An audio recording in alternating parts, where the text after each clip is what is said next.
critical thinking and logic. And it allowed him to create and change lives as he is with LogicQuids as a co-founder. I think a lot of his story stemmed from what he wanted to do for his son. And I remember having these initial conversations. I also remember telling him, why are you doing it? Why are you in education? You're safer as a banker. But this is Mikin making his debut with APER as a panelist as well. And I think Mikin, along with Lucky, is going to be smiling a lot because he's been talking about technology forever. And this is where he wants to remind us all in the education space that we need to embrace it a bit more efficiently than we have. Thank you, Mikin, for being here. Thanks. Kiran is a sportsman, and gosh, he misses the physical world. He misses the pitch. His daughter is a budding badminton player, and while Kiran is part of the Agarkar Center of Excellence, heading the sports vertical. Kiran's been a sportsman all his life, and I think he finds it extremely difficult to be confined in his apartment during these lockdown times. And here's what he's going to share with us about how can we cope with these challenging times, especially for sport. Jehan's going to talk about drama in the physical world, and then drama, now virtually, but each one of them is doing a lot. So with that, that's my theme for this morning, a fabulous theme. We're going to pit these team members against each other and kickstart our topic for the morning, which is quite frankly, Farzana, Lucky, and I have had this conversation. I think we have our dose of the fact that, the world tomorrow is going to talk about virtual learning. It's going to be blended. We're going to have to factor that in. There's no running away. Technology is here to stay, and finally, we end the technology debate. We're here to actually share our problems. We're here to ideate. We're here to get perspectives from people who have led businesses. A lot of them are entrepreneurs, and we're going to hear what they have to say. We're also going to have to be realistic about these takeaways because people want to know what to do next. So we're going to keep our conversation crisp about what they're going to do with some of your thoughts, some of your pain stories. And with that, we're going to begin with my opening spell. I'm going to get Farzana in, not because she's the senior citizen amongst us, but quite frankly, we want to hear it from the educator now. Farzana? Yes, yeah. Couple of things. Fatima, she'll always have multiple things to ask. So you can answer it in your order of preference. Do you miss the physical world? Be honest. I think our audience wants to hear that as well. How are educators today coping with this virtual world? Let's be honest, let's be candid, and let's hear it from you. See, with over 107 countries which have ordered nationwide school shutdowns, there are millions of children who are experiencing disruptions to their education. So the schooling experience has changed tremendously. They are missing the physical world where they had actual classrooms and playgrounds, birthday parties and play dates. It seems it has all disappeared as if by magic. They used to, in fact, including my grandson, used to love screen time earlier. But now, with the physical world being missed, and apps like House Party and Play Dates can't actually replace this physical world. So I feel, though the virtual world is there and we as teachers are doing online teaching, but I don't think that it is as impactful as we would have loved it to be, because our children are bundles of energy and they feel frustrated because they've been confined in their homes. Now, coming to the second part of your question, Fatima, is our teachers coping with it? Our teachers are superheroes. Everybody say thank you, thali bajao, for the medical fraternity, for the police. I think nobody is even talking about us. Our teachers, very few were so tech savvy like Lucky that they were able to get on board immediately. They have all struggled, they have learned on the job, and there was no time. So they have to do it really very quickly. So, right. So thank you, Farzana. Thank you, Farzana. I'm going to get Lucky in because you've actually passed the ball on to him. Lucky, I think Farzana touched a very important point, and thank you so much, Farzana, for being honest. Our children miss the physical world, and finally, they're actually not obsessed with screens. Lucky, jump in. The point that Farzana ma'am made about teachers being skilled up. What did we miss as a trick as educators in the last decade? We're skilling up real time. Is that enough? What should we do? What should we have done? So, Fatima, yes, since technology is suddenly come up with this after this COVID-19, I think we as educators have probably taken it for granted that technology is not required as much as today what we are seeing it, and the way the teachers are skilling up right now their skills. Of course, they are struggling, and I think it was very essential for all of us the moment technology came into India. Quite some time, almost a decade. I think it was very essential for all of us to equip it. But then, unfortunately, there was always a struggle between the virtual world and the physical world. So that balancing act did not happen, which is why this kind of a challenges is what we were not prepared for. So, are you going to say to all the school owners and principals out there, relook at your budget where you were actually dishing out IT frameworks and all that down to the bare minimum? You'll have to rethink your financial budgets to include IT as a mainstay? 100%. Every educator, every institution, small, big, every school, I think it's high time you need, when you all plan your budgets, ICT or technology should be given utmost importance as of today. I'm going to say all the IT professionals are going to love this, because finally they are going to now become as important as teachers and not in the background. Mikin, jump in. Your product is one that combines a lot of the physical and the virtual world, kind of like what Lucky has been doing. Mikin, please share your inputs, your learning right now, because clearly still there are challenges, Mikin. It's not like we've all, yes, we are superheroes like Farzana has mentioned, but we have some way to go. So tell us about those pain points. Mikin, audio is off. Yeah, sorry. Yes, so you're right. In my case, I've seen even in my app, the usage surged significantly. A lot of schools have taken up. We have started getting inbound calls from a lot of schools through referrals. But if I look at it, I think one thing which schools need to be cautious about is do not approach it as something which you just want to use as a stopgap arrangement. I think that's something which I see a lot. A lot of schools rushing to just start online sessions. A lot of schools rushing to get students to just start something online to keep them occupied. As somebody who kind of comes from the corporate background also, I always love occasional downtimes to sit back and relax and take some time out from day-to-day running of the business and take some important strategic calls. I think this is a great time for schools to do that. The only thing which I see based on my interaction with schools is a lot of them are rushing this through. There is a pressure from parents to get students online. Parents are saying the students are not occupied, you need to get them busy. Just a couple of days back, my wife had a very strong argument with people on our school group, where every mom was asking our school to start online sessions, and probably she was the only one who was saying, let's not do that. This is kids' time, let them do it on their own. And so I think it's some time for schools to probably sit back, take a call. Honestly, starting technology, getting educators to become tech savvy need not always be about spending a lot of dollars.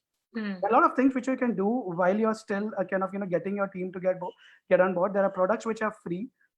As I was talking about, I think whenever I go to a conference, we keep talking about schools talking of technology, talking of, I mean, like in Hyderabad, I was in a conference where people were talking about robots coming down to teach.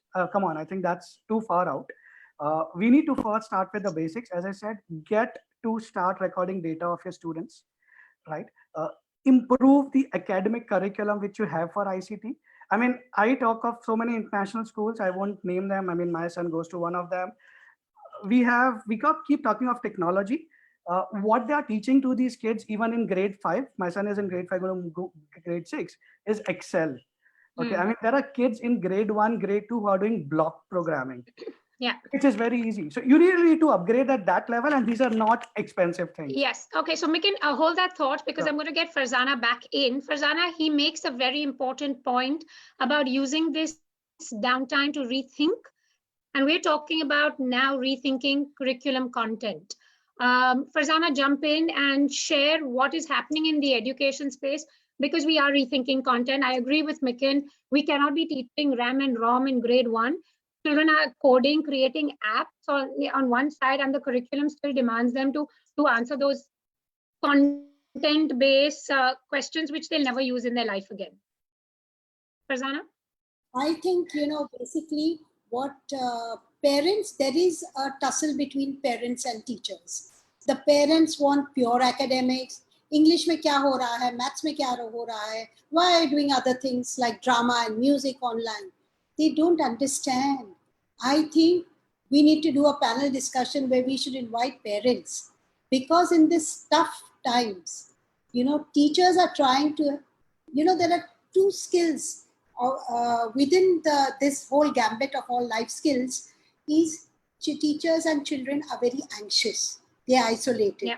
So I feel holistic development should be, and curriculums should now move from being very academic focused to being holistic. So that's okay. Lovely. Thank you. Thank you, Farzana, for passing the ball back on. You're very good as an opening bowler, because you're passing it on to two very relevant people, two people who depend, well, we think skills are that way, on the physical world. Kiran, as part of the Agarkar Center of Excellence, is going to jump in. Kiran, sport, in my mind, is physical. What is this time like for you guys? Share, what we can see, because clearly we're going to still have to work with lockdowns. It's not like our world is going to change and we're going to be in the physical world. So what are you what does sport actually, face as a challenge right now? You can bring in your daughter's experience, because, that's going to be important. Bring in a parental perspective. And then I'm going to get Jehan in, because I think his input and his learning is going to be important for us. So Kiran, please take it forward. Yeah, thanks, Fatim. Yeah, it is tough actually, such an unprecedented event right now. So staying at home, but as cricketers taught us, how to handle good times, how to handle bad times also. You have successes, you have failures also. So I took it in that way. Being, as you said, being a daughter of a sportsman, Kiara is playing badminton, my daughter. So we are trying to take positives out of it. We are planning our day. Kiara is because she's homeschooled, so we are making sure that she's studying for a bit, certain hours of a day. Studies are going on. Then she's doing her own physical fitness sessions, right? And then me being a cricket coach, I'm dying to go out there. But what I'm trying to do, at Agarkar Center of Excellence, that we are trying to do the technical aspect virtually, kids sending their videos to me, trying to do some technical adjustment in that, in cricketing term, what you call the basics of the game, right? Working on their games, just smaller things, and trying to make the best out of it, because we have to I'm trying to give as much positive messages, positive body language, positive messages to the kid, because it's really tough for them. But I'm trying to utilize that time to get the kids, as I said, get their basics actually. Thank you, Kiran. So you're picking up the point that Mikin made, that this time off, the downtime that he called it, is important to address some basic fundamentals. While educators are rethinking curriculum, you as sportsmen and coaches are rethinking about addressing technical stuff, which gets left out when you're in the physical world. So basically, you're making do of these opportunities. Jehan, can you jump in now? And talk to us about the fact that maybe I'm a layman again, Jehan, and I've seen your school project in action, and I think Shaz is doing a fantastic job, but I always felt drama was a very touch and feel kind of curriculum. Farzana has mentioned that, you know what, we need to move away from the traditional subjects to what we as educators term non-traditional. I know you talk about it as the only skills important. You're going to have to talk to us about, you know, how drama is not confined to the physical space. Okay, sure. I just got to say a couple of things. Like, I completely agree with Mikin about the fact that if you're going to use IT and all of these kind of things, you have to do them mindfully. You really have to do it well and in consideration of what it offers and what it doesn't offer. I think that, look, drama is a very interpersonal medium. We have been challenged right now very heavily at the drama school because we have a batch currently in there. How do we take them online, which we have done? The classes have gone cerebral. They have gone conceptual. We cannot do the expressive body. We cannot do the kinesthetic learning. Though, I mean, having said that, my son is doing his capoeira class via Zoom, you know, twice a week. He's doing a yoga class in the morning, keeping busy. He's managing in this space. But honestly, this is a short to medium term thing. It's not going to last for the rest of our lives. We are going to, you know, I was thinking about this when we had an epidemic or a pandemic, you know, in the Spanish flu or all the plagues or whatever. Today, the West End is still there. Theater is still there. Schools are still there. This will be a disruption for 2, 3, maybe even 5 years. What it should be is an opportunity to teach us how to bring IT into the space as an equal partner. But I don't think it should teach us how to just go completely there. The other thing that I think linked to all of especially the fight that Mikin's wife had with the parents' WhatsApp group, or the argument, I would say, is that this is a really great opportunity for schools to recenter themselves as community leaders, where that balance between the parent and the teacher was, you know, the education's onus was entirely coming onto the teacher. 90% of the education is the parent is expecting the teacher to do. And here's this amazing opportunity where teachers and schools can really dialogue with their parents to be present and immediate with their children and to start helping them along. If parents are now faced with this, it's a learning opportunity for them also, where the home is an equal educational space. And then when the balance is restored, when we get past this tough time, you know, both parents and teachers can have a collaborative sort of space in the child's education, which is different from what was happening before. Okay. And with respect to drama, yes, go ahead.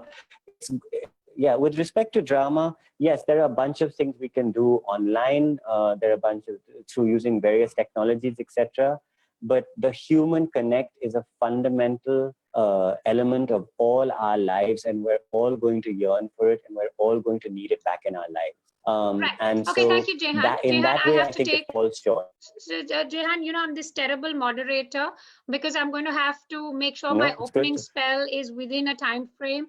I've had a message on the group chat to say, guys, let's stick to the topic as well. You know, it's very difficult for a topic that is so open-ended to remain in our confines, and that's actually our times today. We have to play around with our challenges. But I think what the panelists are trying to say, that there are huge opportunities. I think we've heard it from Farzana. Think about non-traditional subjects. Physical world is important. I think we've heard it from Kiran and Mikin and Lucky, say that we're going to have to find you know, a blended model. And Jehan said that as well. But I think the big cry for all of us who are trying to use technology also is the fact that teachers, managements, parents, everyone needs to be a bit more reactive. I think they need to be a little more quicker to the task. This real-time skilling is going to be crucial. Everyone needs to work together. On that note, let's go into our second set, which is the middle overs. This actually puts across everyone who's watching in 2 case studies. Something that Mikin has already touched upon. My first case study is that the reality of our times is, and I've got lots and lots of parents writing to me as well, parents are super frustrated. And I'm going to call the elephant in the room, and I'm going to be the one who's going to say this out loud. Every parent worth its salt whether the parent is in a school that charges 50,000 or a school that's charging 10 lakhs, is actually saying, what the hell is this? We're paying fees. It's all being done virtually. Our kids can't cope. There's connectivity is terrible. My son is actually daydreaming in those 5 hours of class. If I'm having to manage my time during this online, after that teaching, what am I paying fees for? Tough one. I'm going to get Mikin to start off. Mikin, what's your advice to this sort of case study? Yeah, I think the point is that the parents are honestly getting hyper about a couple of things. One is academics. I see a lot of parents thinking about, oh, my son is going to miss 2 months of school. Come on, this is not IIT JEE preparation, or he's not preparing for a NASA launch. Let's just cool down. In fact, this is a very good time for the child to do things on his own. I, for instance, am a parent who is getting occupied like crazy. My usage has gone through the roof right now. My app usage, all my team is working remotely. Literally, I'm up every day till 2 a.m. But at the same time, I see this as an amazing time for my son to start, taking up new things. It's just about, what is important is parents need to initiate the kids into something and let them experience it on their own. So now he has started doing things on app designing. He has started thinking on things on video making. He has started writing poems. He has started his own blog. Another thing, just one more thing, which is important. I believe communication is going to be very, very critical here. I think something which I loved as a parent at, when during my interaction with you was you used to communicate a lot with parents. It's important that schools would need to communicate to the parent that this is a partnership which they need to do. They need to kind of address their concerns. That don't worry, things would be taken care of. Even if your child misses a couple of months, that's okay. We would make up for it later on whenever the school opens. This is their time. Let them enjoy it. Super point, because I think Jehan touched that point, McCain, as well, that it's going to now have to be schools and parents building communities, and it's not an outsourced job. It's not education. Farzana, you can jump in as well. Now, at this point, followed then by Jehan and Lucky, that basically we're going to have to work together. Finally, it's not this side and that side, it's us together. This is not something we had anticipated. Unless we communicate, parents will not understand the kind of work that, Farzana, you mentioned teachers are doing behind the scene. We are okay to say we are not superheroes. I think for too long, teachers have been put on the pedestal and saying, you have the answers. We are like everyone else. The COVID-19 didn't come with a certification for us to say now we're dealing. Wimbledon has clearly anticipated it and got their insurance going. Kudos to them for having foresight. I don't think we'd have that foresight. So Farzana, jump in and tell us what educators are also facing as challenges, and talk about this communication bit that Jehan and Mikin spoke about. See, basically, with all the schools that I work with, I have been telling, I understand, and I am all for those mothers and fathers who are doing lots of household chores. They are cooking, they're cleaning, office work, and on top of this, they have this additional bundle of their kids' energy that they have to. It's like climbing Mount Everest for them. My advice is just very simple. Become a submarine parent. This lockdown, get your children to learn to share in household work. Don't hover around them like a helicopter parent. And these are my favorite phrases, submarine and helicopter. I want them, how mothers are. Do this, do that, look at the mess in your room. I would say instead of that, parents, just put up a duty list somewhere in the child's room. And he knows he has to do all these tasks today. Now, whether he does it at 9 a.m. in the morning or he does it at noon, keep the flexibility. There is peace in the house. Everybody is enjoying. In this, by default, with this type of communication, your child will become responsible and independent. Let's use this lockdown time to teach these two important skills to our children. Responsibility. Okay, so I'm going to reiterate the point that Mikin made. These kids are not going into NASA. These kids are not developing nuclear weapons. These kids are not in critical functions right now, which is going to be life-threatening. If they don't learn quadratic equations well at this point of time, they will in time. But I think what Farzana ma'am mentioned is skills. That attitude will never then be developed. It's about patience, perseverance. It's about dealing with the fact that you're not in your normal space. We keep talking about all of this, but we haven't taught any of this in schools. It's about communication. Lucky, jump in.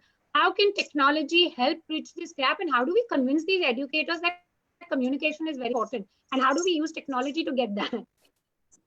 So, first of all, coming to the parents' point, I want to put up my point saying why you want to be frustrated. Okay, why are you upset? Let kids be kids. Just because a few parents are working from home, why you want kids to work? Why you want kids to pressurize in doing things which you probably wouldn't do if you had planned a 21-day vacation, right? So just consider this as a vacation for yourself with your kids and make the most of this time. Coming to the education point where you're saying how technology can help, wherever there are a lot of institutions available, there are a lot of courses available online, which is where they're not pressurizing the child to learn, but they're just giving or developing some small skills. So if you as a parent or if you as an educator just tell the child to come and enjoy this virtual world in terms of learning and not pressurizing by saying, you have to do this or you have to complete the course, I think that balance will work well in such a lockdown period. Right. So the ones that I think are very physically oriented, Kiran and Jehan, I'm going to throw the question over to you as well. Is it possible, to work on this blended model? Kiran, the reality of our time is we're not going to be out on the roads on April the 15th. We might be in a lockdown. I mean, Odisha has already declared it. June 17, schools are going to open. Mumbai has no choice. Maharashtra has no choice but to do something like that. How do you, both drama and sports, how will you cope? How will you help us as parents, to keep kids engaged? Kiran? Right, Fatima, actually. But see, the thing is, as I talked earlier, like technology is a good help right now, actually. Like, as I said, parents are sending their videos of their kid, like, doing batting, bowling, their previous videos, and they're asking me, sir, can you help us with this, technique? And see, in sport, the thing is like, this is actual, I should not be saying actually a good time, but the thing is, they are getting some time off, like, to think about their game. Because see, what you think, studies, go to school, then go for your training. They didn't get time to really actually sit down and think about their game. Their mental toughness part, just sitting in a room for some time, thinking about their game, thinking about their past performances. That is a very important thing. So I feel I should not be saying that it's a blessing in disguise. Like, they're getting some actual time off to think about their game, discuss about their game, send their videos, discuss about the technique, which they don't get that much time often. Thank you, Kiran. Thank you. A very important point. I think you and McCain seem to be on that design thinking. Guys, this is the time of what can we do to optimize on it? It's not ideal, but you can rethink a game, which is very, very important. Like journal writing, for example, let the sportsman, I know Ajit as a sportsman, and I found his debut journal where he's written every game. He's written the pros and cons of what he felt when he bowled and he got those wickets, because he made his debut and set the record. Then it was a tough period for him because he didn't get those wickets because of injury or whatever. So it's a good reflecting point. Jehan, jump in. What can we do? I mean, what can we advise these parents who seem to be frustrated? How can we help them through drama? What can we do? What can we put out there for the parents and their children? Basically, anything that we would do or anything that we advise has to be about involving the parent in the child's learning journey at this point in time. And I think the first thing that everyone has to do, especially given the fact that everything is going to be extended, lockdowns are going to be extended, this is going to be a way of life for a while. So first, accept that. Set your rhythms and your routines in your homes that allow you to also engage and be an equal stakeholder in your parents' learning. And then go into the child's world of imagination, go into the child's world of make-believe, become the 5-year-old yourself. People like us, we can help you by giving you suggestions, giving you tips, Shez, for example, has started something called the School Library Project. This is not a plug. This is just that it's just a series of ideas from all our different drama facilitators, all our different educators, all our different storytellers. But every one of them is a different kind of journey that the parent should watch with the child and then do or actively work with the child. It's a great time to discover each other. I think that's a huge opportunity. And let's take, when we were talking about it at the top of the, when we were waiting for people to come, this moment of pause is the way that kids talking, how it can be about thinking about your game. This moment of pause can be rediscover your connect with your child, your interpersonal with your child, and then go to the teachers, go to the educators and say, help me structure a journey. We are all in a homeschool space now, and I can, if we start thinking about it this way, that okay, everyone is homeschooling right now. Everybody is homeschooling right now. Now let's look at the schools and say, can you teach us how to homeschool? And our point of contact becomes the parent as well as the child. Right. Thank you so much, Jehan. Mikin, I'm going to bring you in. I actually have a question for you, and I'm pretty sure you're thinking along the same lines. There's a question that's popped up on my screen that says, panelists don't overreact to this. Some schools have jumped on, like you mentioned, you've been overwhelmed with the kind of, questions that everyone wants to get into virtual learning, whether they have capabilities or not. Jehan spoke about parents actually taking some amount of responsibility and becoming homeschoolers, and it's a journey, it's a partnership. Some message to to schools and to parents. What's that balance? What's our reality? I mean, fact is, maybe virtual learning will have to stay. If we are in lockdown till August, we have to. I know my son's school has already announced school closure, and it will not open till August. And this is a Mumbai school. Schools have taken the decision. That means my son has actually been in school last on the 6th of March. He's going to see his friends now in August. In that sense, Mikin, some message for the school owners, some message for the parents. That's something that's realistic using technology. Sure. So I think two things. One, to the school owners, take a break, cool down, use this time to upskill your teachers. Okay, use this time to think about more important strategic calls. So just to give you an idea, I don't know how many of schools know that there is an excellent lecture series going on right now by a prof called H.C. Verma, who is perhaps the best physics prof in the world today. There is no engineer in India today who would not have learned from him. Like yesterday, I was going through that lecture series with my son Nishit, and we learned that light doesn't always travel in a straight line. There is something called diffraction. That's why shadows become blur. Right. So, I mean, let the teachers use their time to upskill, kind of upskill their content, upskill. I don't know how many schools have actually approached you or other, people to use this time to upskill their teachers. Parents, give the kids time which they need to develop things on their own, to become independent. Okay.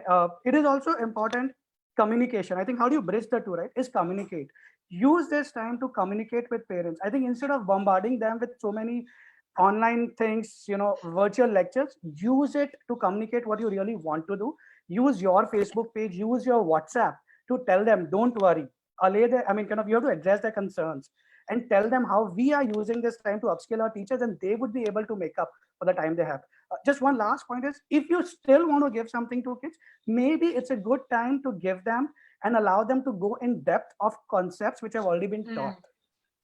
They need not be bombarded with new stuff. Let your teachers get into stuff and figure out how they can go in more depth on existing stuff which the kids have learned, which will also help them upskill. At the same time, will help a child get into deeper into those concepts. Yes, Farzana, you're going to jump in because I've got a couple of questions to tell me. The other school is doing this. Why can't our school do it? Why have you declared a summer break already? When other schools are learning, it's almost a competition, Farzana. It's almost this need to be like others, and instead of thinking on their own, it's what is someone else doing because my child is missing out. And parents don't understand why life skills are important, quite frankly. You and I love that our children are cooking, making their bed, doing the laundry. They think ये तो stupid है. ये क्यों कर रहे हैं बच्चे? You know, where is the stimulation? Where are they going to set the world on fire? Where will they become geniuses? How will they crack Mensa? How will they take the online entrance exam and crack it? I mean, what is this cooking and all? I don't want them to become, sorry, chefs. This has come to me in Hindi. It took me a long while to read it, but this is the fact. And I want to be honest about it. Farzana, how do we handle this? Because we are getting this as educators. And this is something which I'm getting also. I'm being bombarded by these type of questions from parents. And my advice to parents and the communication bit that you spoke about is the key to, in fact, educate our parents also, because this is a new phase in their lives.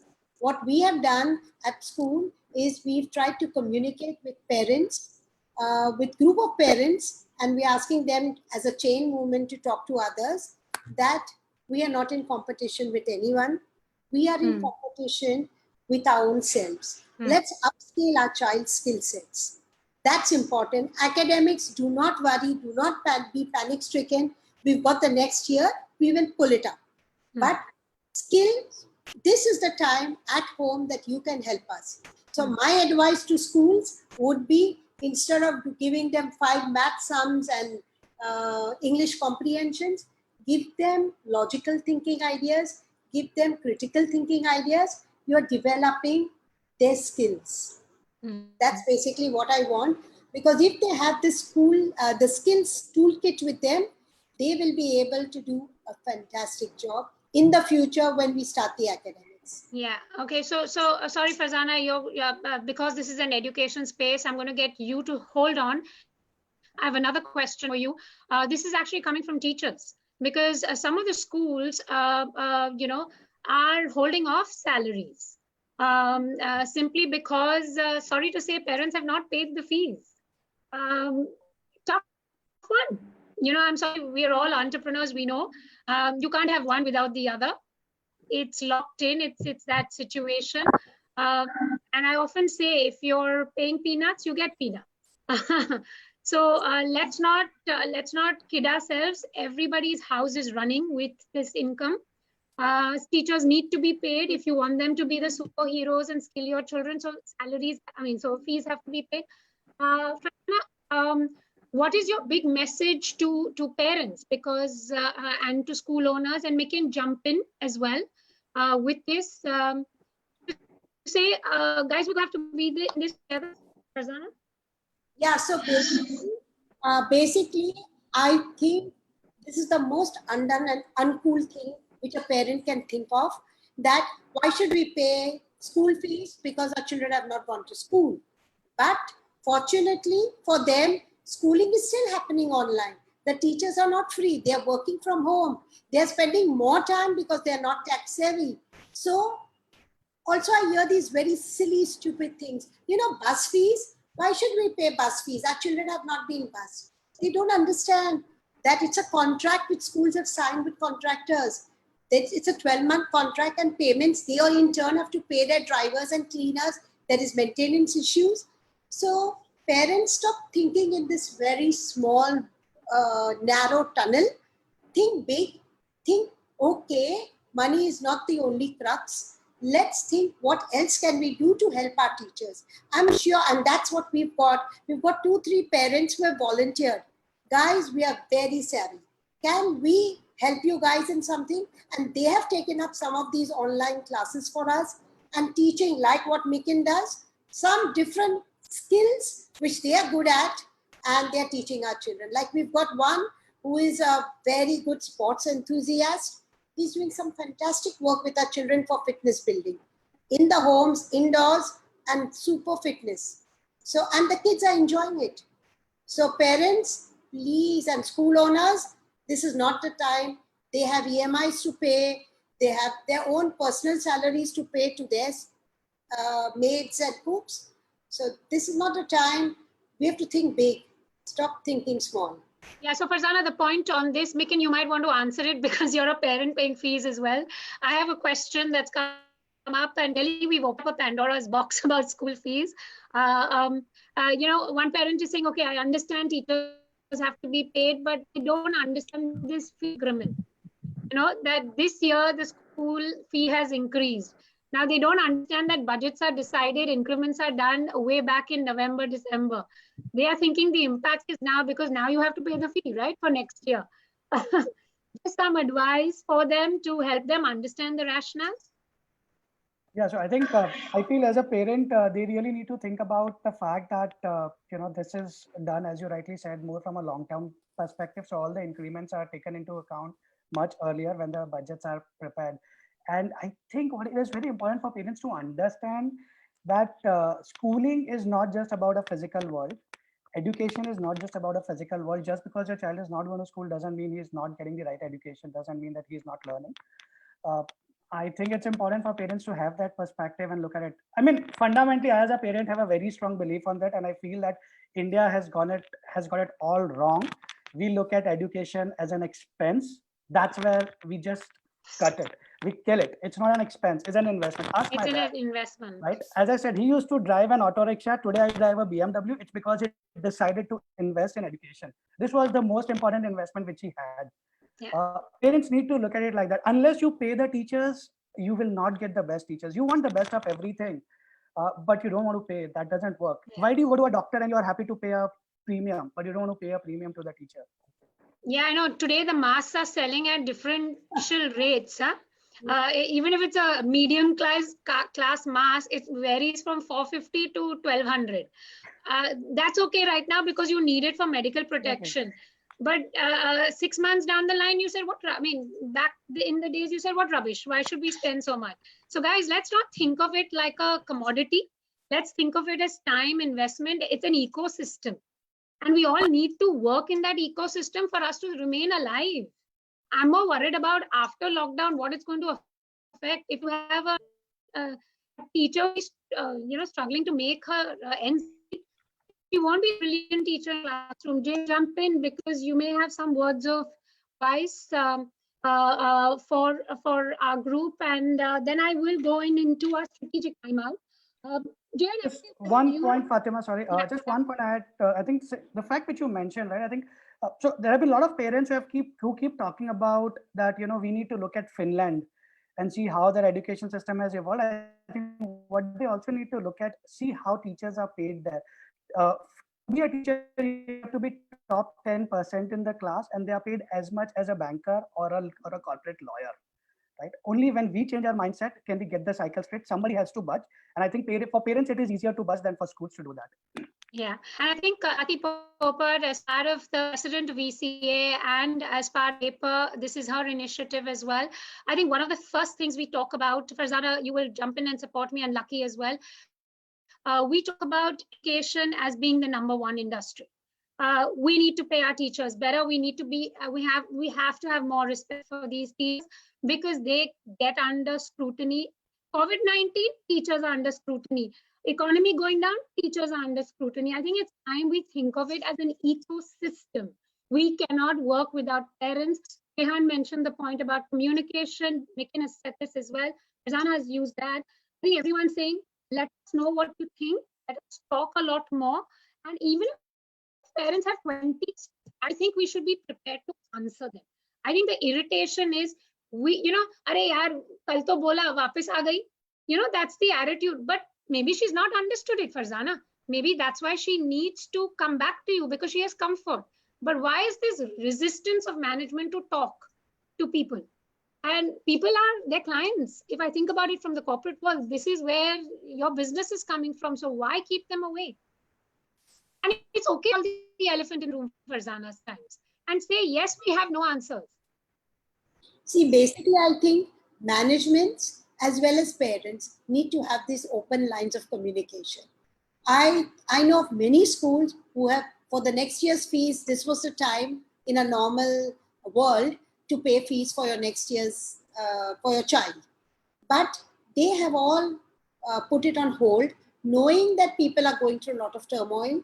So they said, let things settle before we send out that circular and we ask our parents to pay. Another thing which managements have done, and which is really, I think, philanthropic, is that they have been also talking to parents and saying, out of our body of say 900 parents, if we have about 50 parents who are really facing a financial issue, let us work together and help this parent. We know there may be some who are struggling because their businesses have really shut down, but it's not that all of us are having the same difficulty. So let's not put everything as an even playing field. We can look at the oddballs and we can Right. play them well, but not Right. So everybody. So customization, Farzana, what I hear you say is customization. Let's deal with situations individually. We don't know how this is going to pan out. And basically, we're all admitting that we have our challenges and we don't have perfect answers. Okay, so that's a good starting point, and that's actually, spelling it out.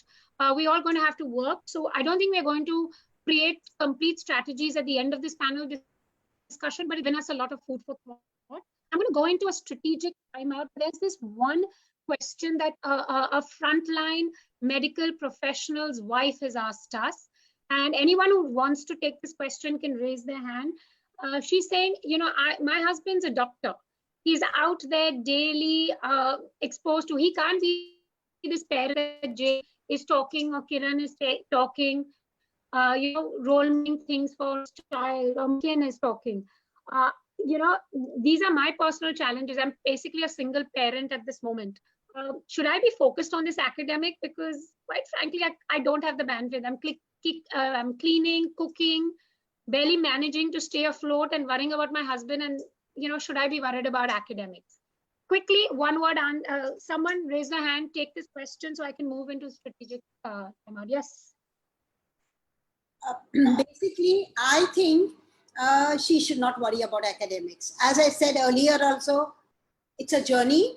There have been some hiccups and blocks in this journey. We'll pick it up in the next year. That's not important. Today, she should be spending time with her child, comforting her child, because there are lots of issues in the child's mind, worrying about his father, worrying about what will happen if my father gets COVID-19. So she needs to spend her energies and synergies in making her child a happy child and a relaxed child. Academics will happen when it has to happen. That's okay, so good point. So good point here, because I think I'm going to take what Mikin and Jehan said. Communicate with your school. Have that communication. This is a tough time. When we grieve as a family, when we lose a family member, schools jump in and support and give that emotional security. Learning can happen. Learning will happen. You concentrate on your family and your well-being. Thank you so much. And with that, we're moving into our strategic timeout. Quick questions. I'm going to ask the question, and I will give you the names of who start with it. I'm going to start off with Lucky. One important skill for the future, Lucky. Technology. Mikin? Critical thinking. Farzana? collaboration. Kiran? Critical thinking. Jehan? Okay, we've lost Jehan, but I think Jehan's going to talk about He creativity. just replied empathy. He is replying to the chat, I guess. Okay, just he's responded to talking the chat. about empathy. Wow, thank you for mentioning is going to be important. Next question quickly is, what's been the most difficult bit to deal with professionally, Kiran? Coaching. Farzana? To make teachers make this paradigm shift from chalk talk to online learning. Mikin? Yeah, to basically keep thinking about what the new product should be. Lucky? Loyalties. Okay. What's the one skill you've picked up, Farzana? Teaching in a virtual world. Mikin? Collaboration. Lucky? Collaboration and communication. Kiran? Communication. Jehan, sorry, I missed you. What's the one skill picked up and what's been the most difficult bit professionally?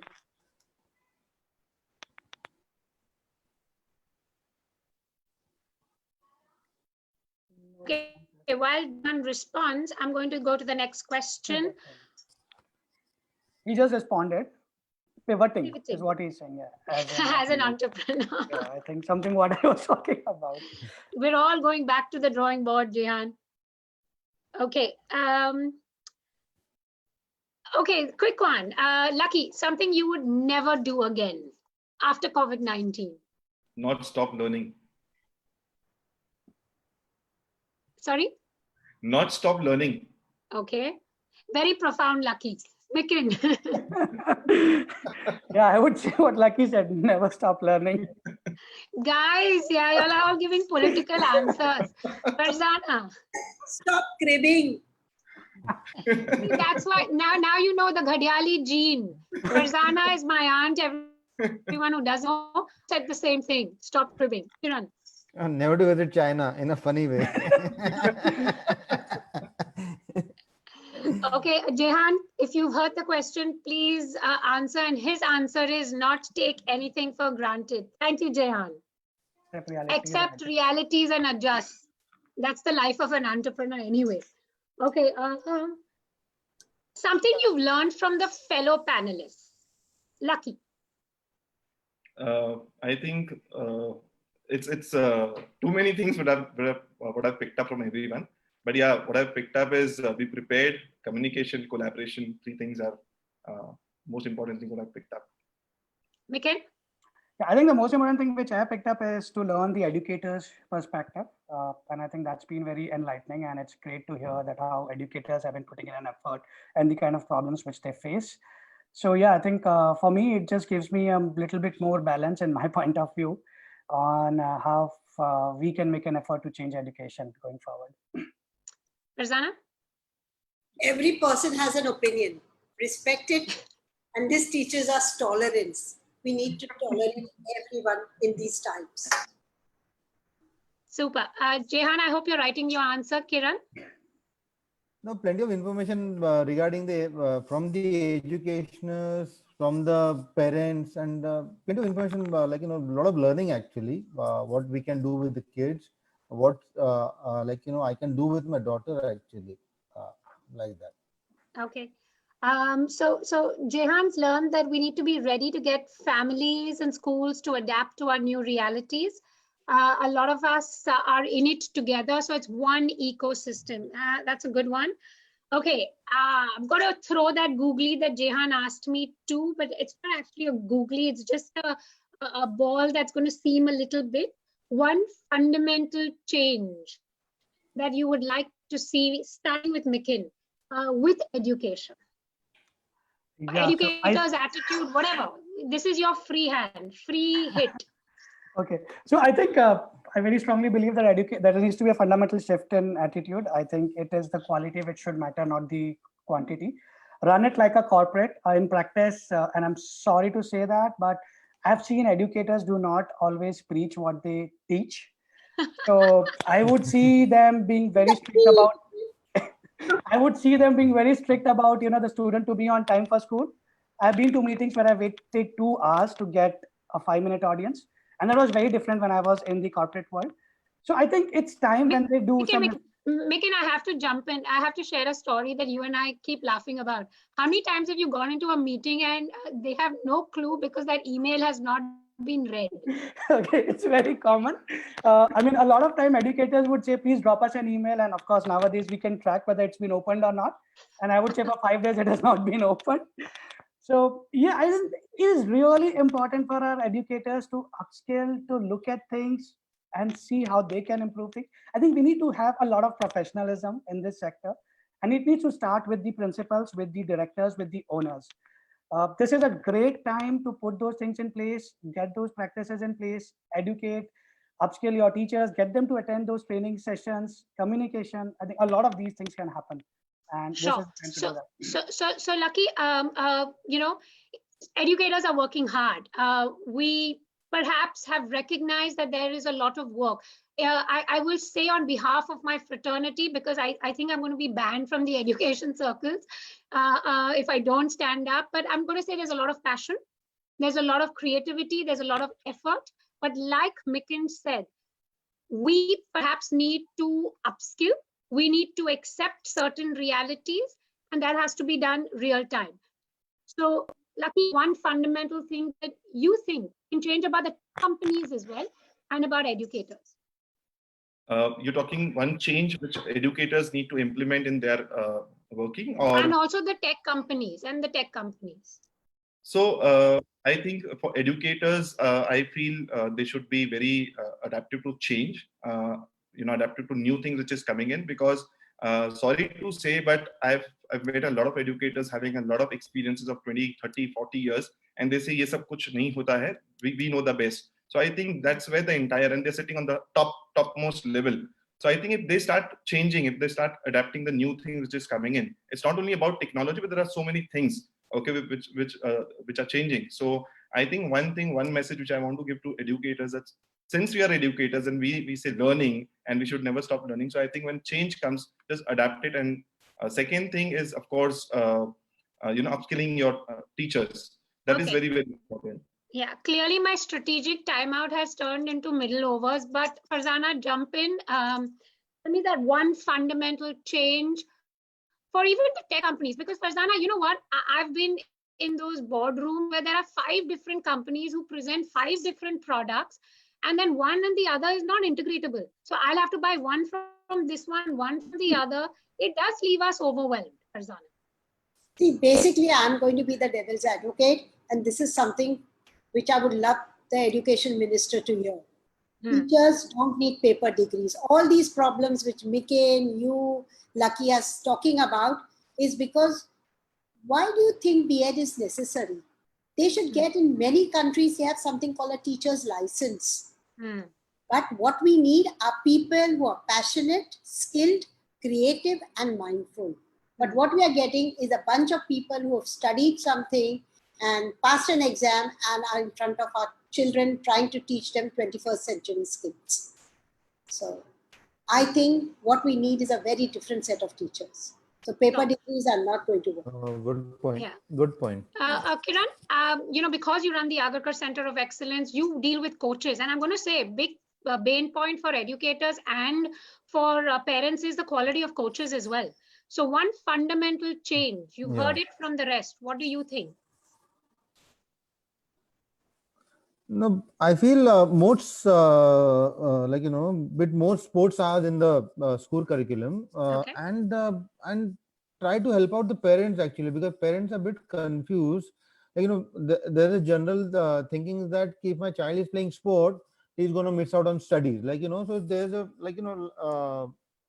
combined sport program where your education also looked after. So certain leeway for education. If child is good in some, not only sport, any other activity, and if you want to pursue that, the school supports for that activity with looking after that kids' education. Farzana, you want to say something? Yes, I just want to add that, overseas in US universities, they have different criterias. Like you have universities which says it is D1. That means their priority is sports. Like maybe a child, we have one kid in one of our schools who is an expert swimmer, who is ready and may take part in Olympics. We have done a lot at our school and we facilitate, because a very clever child, she topped our AS level exams. And that's what universities are offering overseas. Why don't we have this type of system in our country? Yeah. Where we should motivate sports and academically also help them other ways. Yeah. So they work together. Yes. So thank you so much. I think Jehan's point is the same thing. For the longest with drama in schools, and he's writing all of this, is the fact that he has spoken about a specialized division within the schools that supports creativity, whether it's performing arts, it's creativity, it's not just sports. So what we're talking about is this personalization when the kids come into middle school. I think primary is about exposure, but I definitely back that as well. You know what all of you have actually told me, if you haven't actually recognized this, is that this is what we have been talking as 21st century skills: creativity, communication, collaboration, critical thinking. We've actually now recognized how important all of this is, and COVID-19 had to happen for us to now admit that we have to do enough work in this. Yes, Lucky. I would definitely want all educators and teachers and schools and institutions to understand to make life skills as a part of the curriculum and not after a school program or kind of a thing. Because today, if you see, everything is locked down. Even men are working at home and they're doing household things, right from washing vessels to cleaning to sweeping. But I also spoke to a couple of parents, and I saw a lot of reluctance or resistance in their kids of not doing this. That why should we do this? And I think if the child is getting 90% in their academics, what is the point if you don't have the right life skills? So in such situations, how does the child react? Because he's not been trained. So I think the grading system or the promotion system from grade 1 to grade 2 should be backed by this life skills. It's mandatory. So Lucky, as behalf of the education industry, I think that's one thing that you will now see a big change in your report cards. We are going to talk about effort. We're also going to be grading life skills, because quite frankly, all the HR heads have communicated to us that while your kids are paper perfect, I'm sorry, they're not employable. Simply because, and I'm not talking about certain progressive schools like Farzana ma'am is talking about. There are very good examples of what some great schools are doing. But by and large, we're in this rat race, and we're going to see the shift, because now HR heads or CEOs want to see time management, want to see decision making, want to see project management, want to see people write an email that makes sense. And I don't want to write a narrative or a descriptive one. I just want, what are you trying to say? I don't know anyone who's getting out of school today with the elevator speech prepared.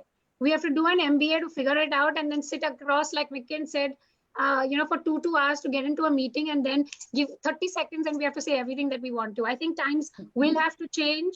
We're going to take technology in our stride. We're going to make it more productive like we've done today. I'm hoping even in the physical world, we make time for these virtual conversations, because you know what, participants, today I have bankers there as parents, lawyers, doctors in the audience with us.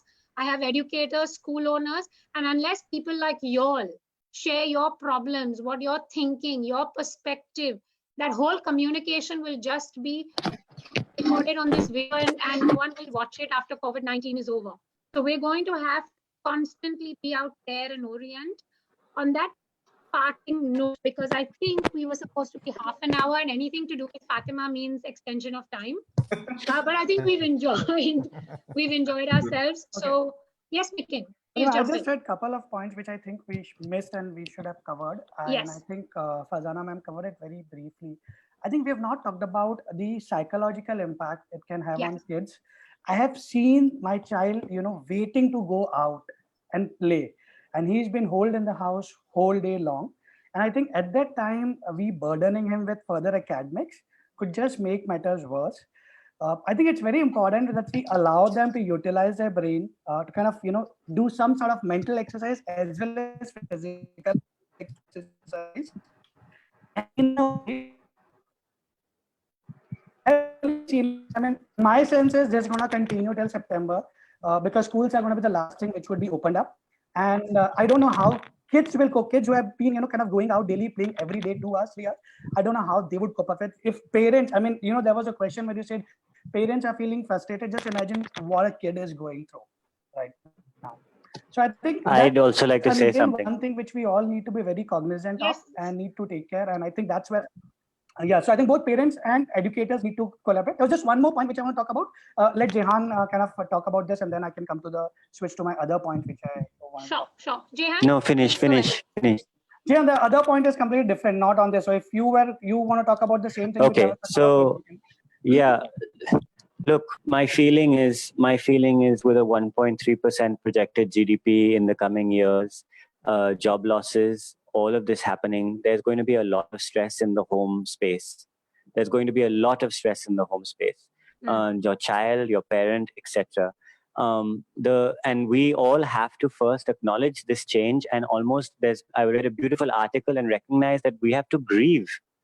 We have to actually go through the grieving of the loss that we are all facing right now, the loss of predictability, the loss of how our lives were expected, the fact that we cannot take anything for granted. All of us have to do this. all of us. Every single Indian has to do this. And then once we do that and just somewhere start that journey of coming to terms with whatever this is, we don't even know what this is, what this new life is going to be like.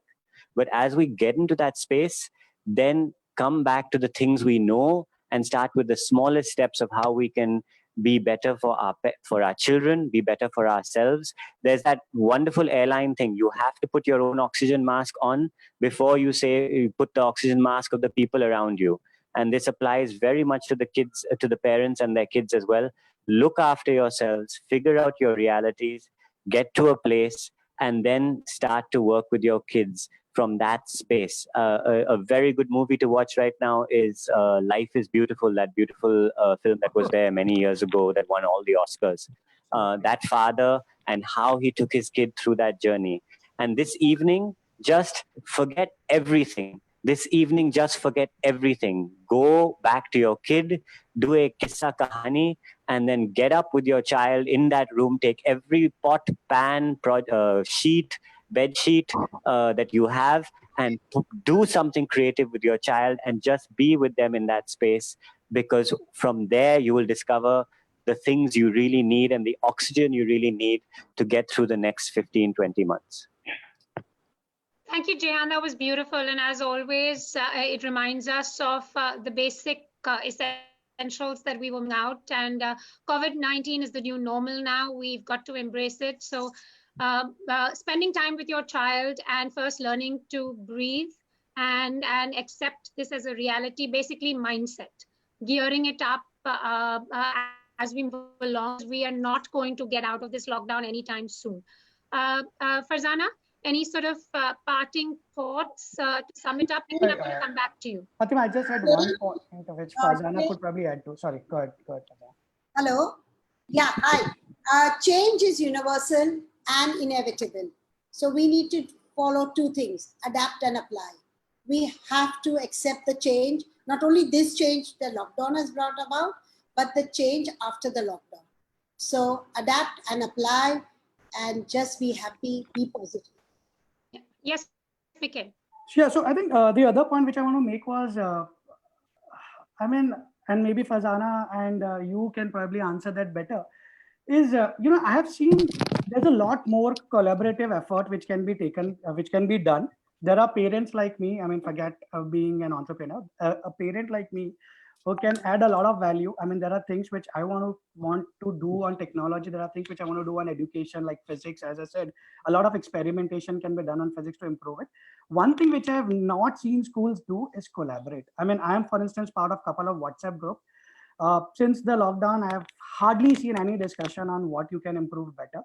And that's something which surprises me a lot. there's so much of, knowledge out there, which you can potentially, we work with more than 450 schools.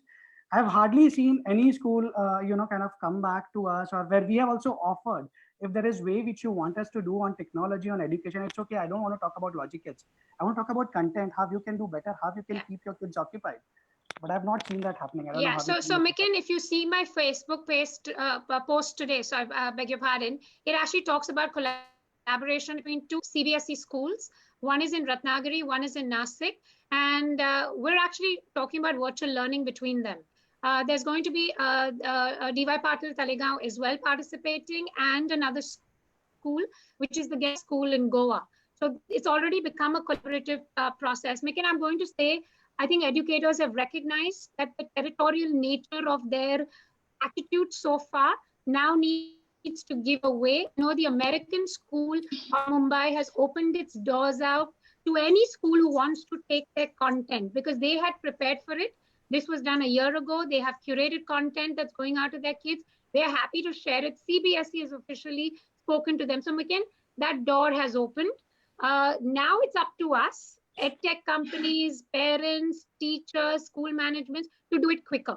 My problem is, tomorrow, if we are out in the open, we will forget about it. Yeah. My worry, like Farzana mentioned, once this lockdown is over, we are free. We will forget all this and we'll get back to living it how we were. We will forget to breathe, like Rehan mentioned. So I'm going to say it's started. Mikin, you can take this initiative. Every speaker, Lucky, Kiran, Farzana ma'am, we can all open our doors out on our social media. You mentioned it, McCain, to communicate. I think there are enough opportunities for us to just start. We don't have to wait for a movement. I know Swati Popal will endorse this, ECA, and APA will take this lead forward, which is what this movement is about, collaboration. Finally, we'll walk the talk. And McCain, I am a fellow parent here, and I need to say this. For me, spending time with my child, being an entrepreneur, is the greatest gift COVID has given me. I know what he's thinking. He's on a virtual school. I don't even look at his grade. What I'm doing with him is watching Coach Carter. We watched David Letterman and the ex-president of the United States. We watch and we watch movies like Parasite, and we discuss perspectives, and mine is very different from his. I would never have done this had we been in the real world, because you know what? I always had that safety to take care of. My son and my husband are spending time as two sportsmen, figuring it out. I think it's led to better relationships. And for me, COVID-19, like Kiran mentioned, might just be the blessing in disguise. Anyone else who wants to say something? Because I think we've really overshot our time. Yes, Lucky, go ahead. So, just a small message to all educators here. Keep inspiring. To all the teachers, be motivated. And all the institutions, just appeal that take care of your teachers, because they are taking care of your kids. So do take care of your staff. And yeah, that's. Farzana ma'am. Never stop learning and Okay. be positive. Okay, I think we've got a lot of comments on saying that they loved listening to all of you, sharing your perspectives. We should be doing this more often, and the ball is in our court. I think as part of APA, we can take that lead, Farzana, because you had this. Let's talk, let's communicate, let's be out there. I think collaboration, let's walk the talk by doing it, by bringing schools together. Mikin, I know at ACE, we can collaborate with Logic. Farzana ma'am, you can do this through SL as well. Lucky, you've got your group schools. Kiran, Jehan, you've got your wonderful progressive promoters who breathe like you do. Can we all get together and let's do more? But on that note, I think we need to allow people to get into their cooking routine so that they can have some lunch. Yeah. Okay, brilliant match. Farzana, did we score a century? I think we did. Yeah, and we did pick 5 wicket. I'm a bowler's wife. I need to bat for bowlers. Yeah, I was doing an average of 5 and over, by the way, and I got 2 for 10. Jehan, I think we need to sort out your technology bit. Lucky is getting on a call with you right away to sort that. Really sorry about that. I've had perfect technology this whole time. Today of all days, Peter's principle. Oh, what can go wrong with it? Jehan, there's been a Murphy's lot of Law. appreciation for what you have said and reminded all of us, and those have come back through comments. Even your voice is good enough, and that's creativity, by the way. Super. Thank you. Have a great evening. Okay. Please, Okay, everyone, thanks, Fatima. do an Thank you. activity with your children. Yes, Yes. we will. This. Okay. Jehan, I'm going to take that risk and do this story with my son. For sure. Okay. All right. enact Thank you it and so send me much. It's Take been a care, real everyone. pleasure. Bye. Thank Thank you, you. Kiran. Thank Thank you. you, Mikin. Thank you, Farzana ma'am. Thanks, Bye-bye. Jehan. Thank you. Bye-bye. Thanks. Thank you.